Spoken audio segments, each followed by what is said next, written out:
بسم اللہ الرحمن الرحیم نحمدہ ونصلی ونسلم علی رسولہ الکریم اما بعد۔ جمعے کے دن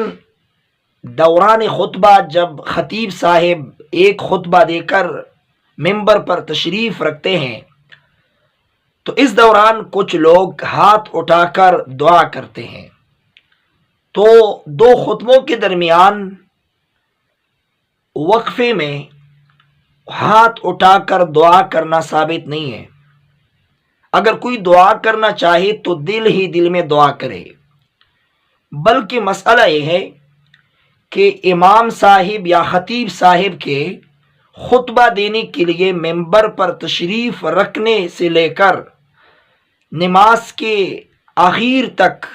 تمام نمازیوں کے لیے شریعت مطہرہ کا